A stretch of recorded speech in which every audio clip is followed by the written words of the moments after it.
Go ahead. Coach, on your post game, you were a little disappointed or weren't totally satisfied with the shutout that the defense pitched. After watching the film and kind of looking back, do you feel better about what they did, or I do. I do. I do. They played good. They played very well. I mean, there were some things we missed and a couple of things we can correct. But after watching the tape, um, they were very sound. They were fast, and that's what I was really looking for is the execution of speed.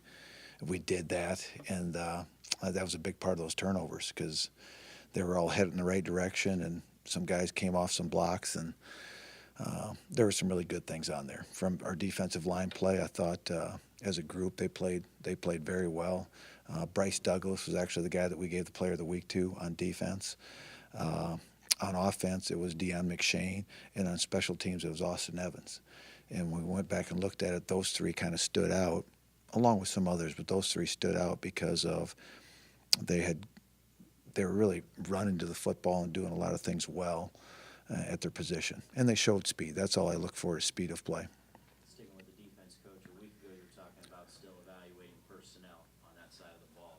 Corby Sander moves down into that Yep. boundary nickel linebacker spot, and then Javon Brecky gets the start back at safety. What did you think about those? I thought they did well. There's some corrections that have to be made at those, but for the first football game of those two playing those two positions, I thought they held up well.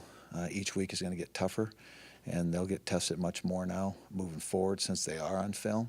So, I thought Javon did very well for what we were asking him to do.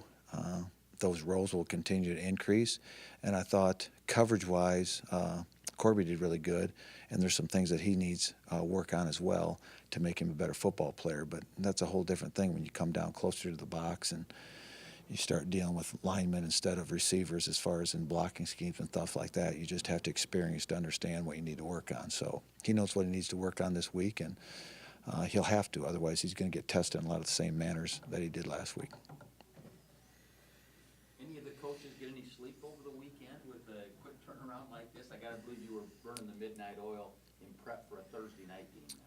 Well, there was that, and then at the same time, and I mean, there's so much.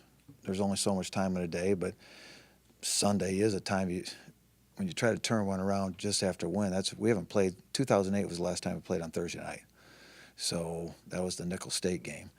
So, and that was at home. The biggest difference this one is I don't know if it's the plan as much as the turnaround for the players is my conscious effort doing right now what to do with them, because coaches will get by. The players you got to start rehydrating on Sunday when maybe you didn't have to prior to that. So it's what you eat, it's how you sleep, is all those things are even more magnified this week, probably more so than other weeks. And then what can we actually get installed in place, because we have to travel.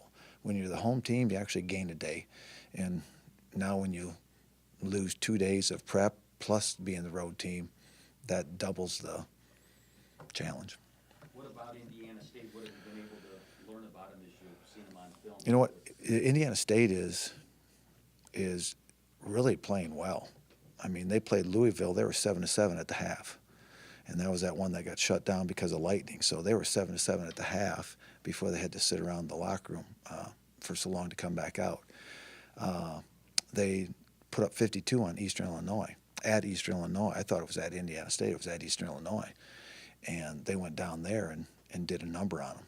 So those two games really stand out in my mind. The first game, Quincy, they put up a lot of points on as well, but you don't know the quality of Quincy. I do know the quality of Louisville and the quality of Eastern, and they did a number on both of those two, really, for everything being equal. So a very good football team right now. Really came a long ways in 12 months and 6 months. It's not the same team we played at the end of last season, I'll promise you that.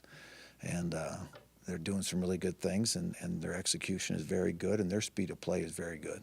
What is it from a personnel standpoint that is working for them? Well, they're I think their running back by committee is really doing them a great service right now.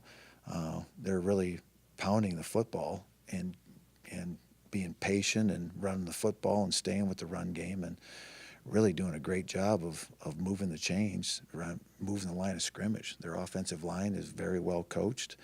I think their running backs are. I'll have to go back and look at that. I just saw numbers. I don't know if it's the same guys we played last year, but they look like very good running backs in my opinion. So I see that.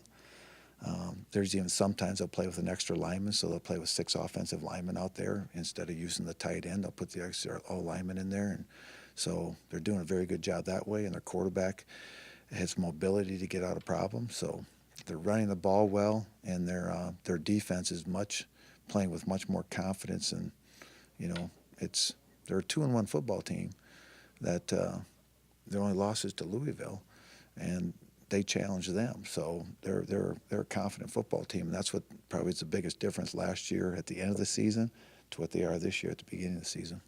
Speaking of the quarterback, the starter, he's